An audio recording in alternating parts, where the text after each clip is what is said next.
watching us on, YouTube, make sure you hit the subscribe button so you get informed each and every day when we go live. If you're watching us on Facebook Live, make sure to follow or friend or like whatever you do to the American Soundbite page. Yes, we have our very own page, which I know you're probably saying, holy cow, you guys are incredible if you have your own page. Well, we do. We have our own page, and therefore you should like it so that, again, you get informed. If you're watching us on Periscope or on Twitter, make sure to follow us on Twitter, because not only will you be informed every time we go live, but you will also find out every time we tweet some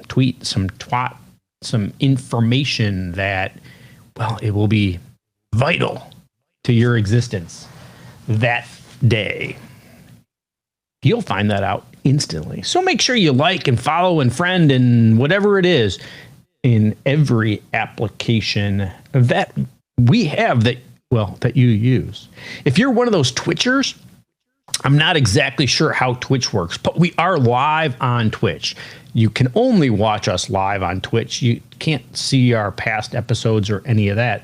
But if you're on Twitch, make a comment, or if you can like it or whatever you do that so I know that there's actually somebody watching on Twitch and I can better figure out how that technology works. It looks like we are up and running on all of the services, and so therefore we can begin our podcast.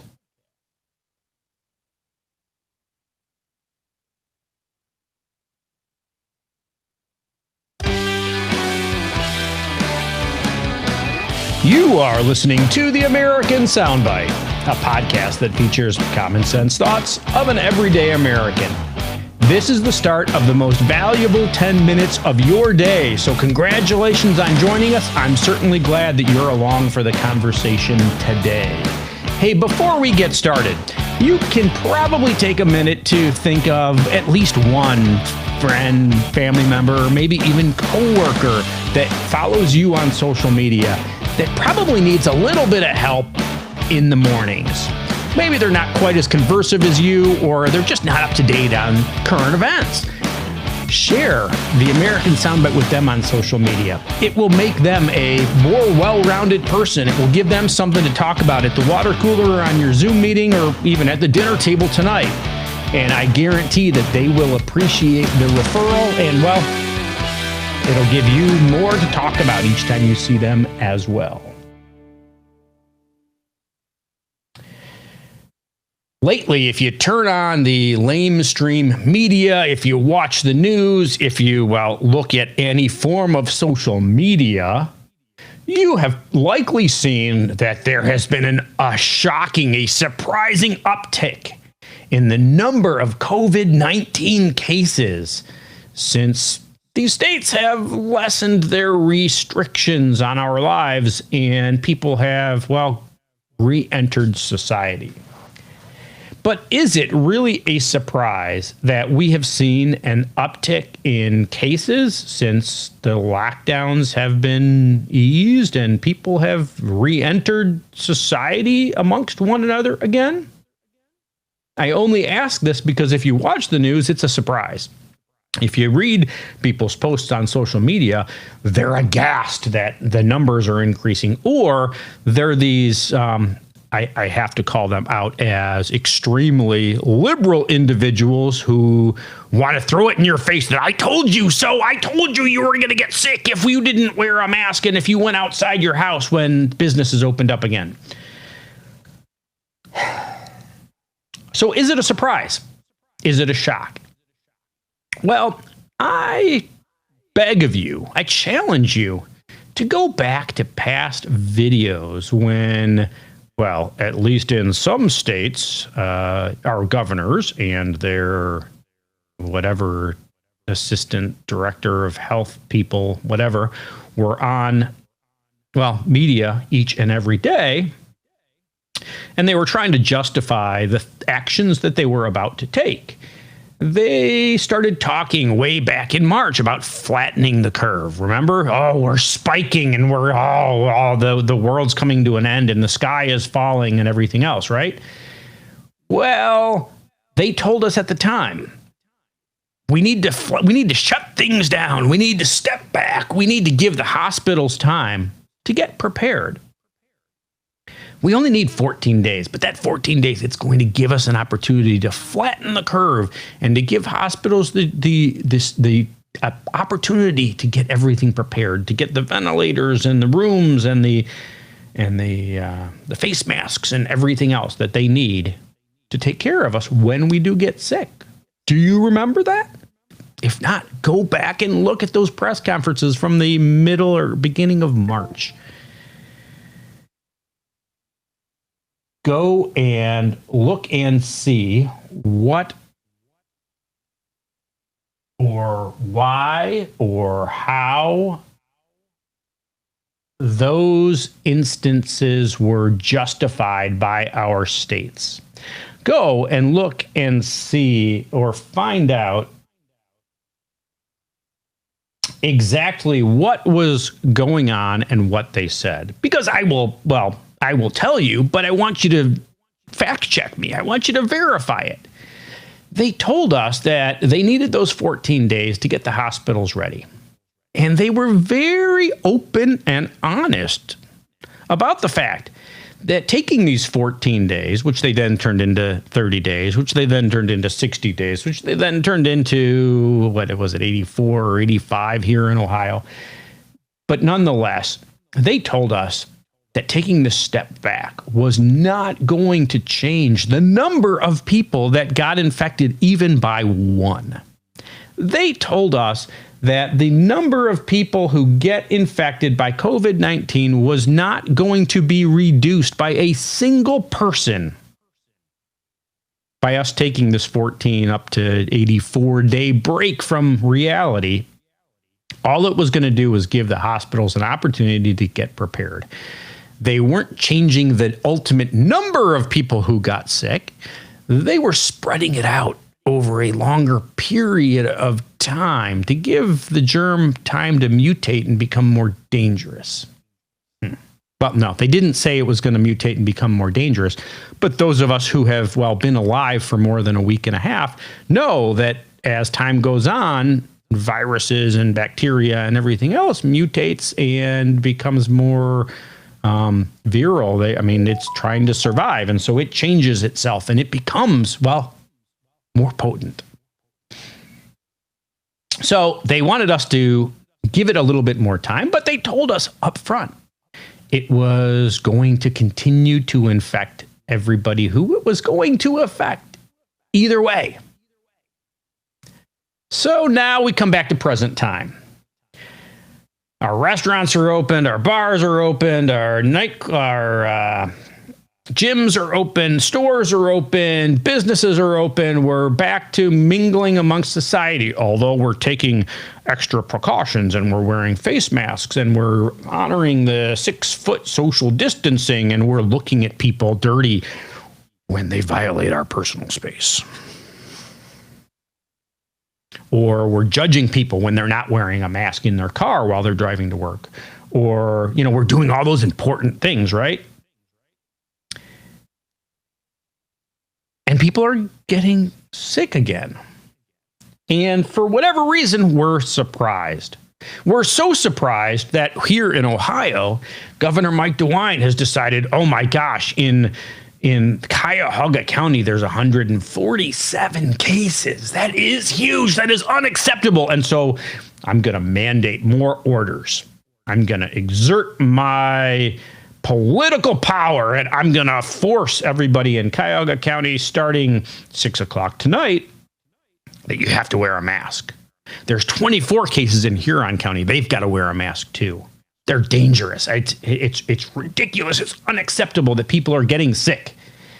I would love somebody to remind Governor Mike DeWine. I was trying to think of a derogatory but incendiary type name for him, but I couldn't come up with it. I would like someone to remind his ego that he knew up front that more people were going to get sick. We all knew, except those of us who only get our news from the lamestream media, and we've got an IV into stupidity of we're going to believe whatever they tell us today, that it's not a surprise that are people getting sick. By the way, if you look at some of the statistics, you will see that when people are getting increases of vitamin D and vitamin C and vitamin E, that it reduces their symptoms of COVID when they do get sick. You get vitamin D from the sun. If you get exposure to the sun, you're actually absorbing vitamin D. You also get some vitamin C from the sun. Plus, if you drink some orange juice or take a pill or whatever, you're getting some more vitamin C. Which means that fewer and fewer people are dying right now from COVID. That's right. More people are getting infected because we're, in public again. But fewer people are dying or even having serious symptoms because, we're increasing our vitamin D intake, we're increasing our vitamin C intake, we're increasing our vitamin E intake, and therefore we're able to better fight this virus. We're not surprised that people are getting sick. We're not shocked that people are getting sick. We knew from early on, back in March, when you closed everything down, that when you opened things up, we were going to get sick. You told us that when you opened things up, people were going to get sick again, that there was going to be an increase, but it was going to be okay because the hospitals were going to be prepared. We were going to have enough ventilators, and we were going to have enough protection equipment, clothing, things, whatever. We were going to have enough rooms. We were going to have everything because we're flattening the curve. We're not eliminating the virus because it's impossible to do that. But we're going to be prepared when people start getting sick again. Well, how many 4 or 5 months down the road, governors? And society is reopening again, and we're going back to work, and we're going out to eat, and we're doing things that we're interacting with other people. So yes, there are people that are catching the virus. There are people who are getting sick. That is not a surprise, not to us, not to you, not to the doctors, not to the hospitals, not to anybody. We knew up front that people were going to get sick when we got back in touch with one another. It's not a shock. It's not a surprise. We don't need to take extra precautions. The reason that people are getting sick is because we're in contact with each other again. And unless you only get your news from the lamestream media, unless you have been trained not to think for yourself or rely on past experiences where when you increase contact, you increase viral activity, that you cannot in any way, unless you live in a freaking bubble, avoid contact with viruses. You can minimize your exposure to them, but you cannot avoid it. The media continues to manipulate your emotions. Why? Because they want to sell advertising. That's the business that they're in. They are selling billions of dollars of advertising because they have people addicted to watching the news about COVID-19. So they continue to try to make the story last. They cover every last thing. They cover every little bit of information. They cover all of the negativity so that they get you anxious, so that they, make sure that you're afraid. Because if you're afraid, you're going to keep watching their news. If you keep watching their news, they're going to keep selling advertising, and they're going to sell it for more dollars. It's as simple as that. If you take care of yourself, if you take precautions out in public, maintain your 6-foot distance, wash your hands more frequently even than you are today. and understand that, well, viruses are part of life. Sickness is part of life. And yeah, it sucks to get sick. But if you take the precautions, if you catch yourself early, if you isolate when you do get sick, that it's not a shock, it's not a surprise. They told us way back when that everybody was going to eventually get this virus. And by the way, it's the only way to stop it, because once we all get it, we develop that immunity to it. And once enough of us in society have an immunity to it, guess what? There's nowhere for the virus to spread. And so therefore, nobody really gets sick from it anymore because everybody's already had it. It's not a shock. It's not a surprise. Our government doesn't need to step in to take care of us because we don't live in a police nanny state. However, we're letting our fear rule our acceptance of a police state, and we're letting the government, well, tell us what we can and can't do, because after all, that is America, right?